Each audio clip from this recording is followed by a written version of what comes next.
नमस्कार, स्वागत आहे तुमचं आपल्या यूट्यूब चॅनल सोनाली रेसिपीजमध्ये।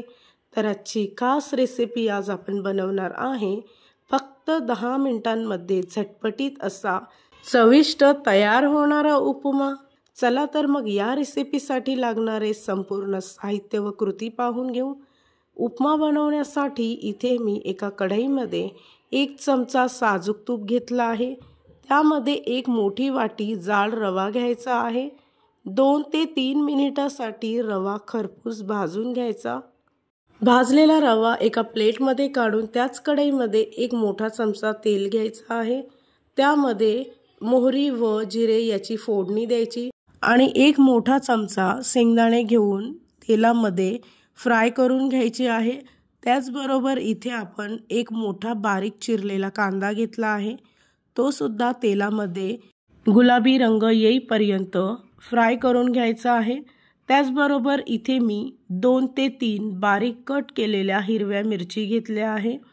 त्या सुद्धा या तेलामध्ये फ्राय करून घ्यायचे आहे। त्याचबरोबर 1 टोमॅटो बारीक चिरून घेतला आहे।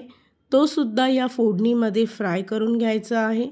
सर्वात शेवटी इथे मी बारीक केलेले काजू घेतले आहे। साधारणतः 2 ते 3 काजू बारीक कट करून घ्यायचे व ते सुद्धा या तेलामध्ये फ्राय करून घ्यायचे आहेत। त्याचबरोबर इथे मी 1 मोठा चमचा पांढरे तीळ घेतले आहे। ते सुद्धा या तेलामध्ये फ्राय करून घ्यायचे आहे। सर्वात शेवटी बारीक चिरलेला कोथिंबीर स्वच्छ धुवून यामध्ये टाकून साधारणतः 1.5 ग्लास मी इथे गरम पाणी घेतलं आहे।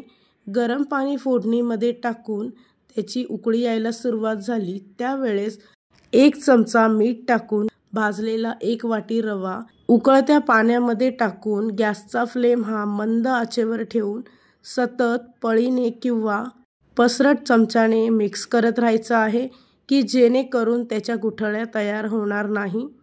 1 मिनिटामध्ये उपमा तयार होतो।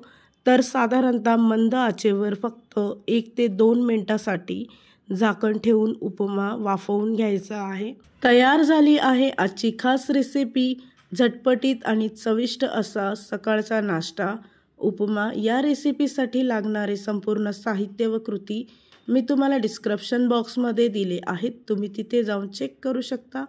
आणि जर का तुम्हाला हा माझा व्हिडिओ आवडला असेल तर प्लीज लाईक, शेअर आणि कमेंट करा।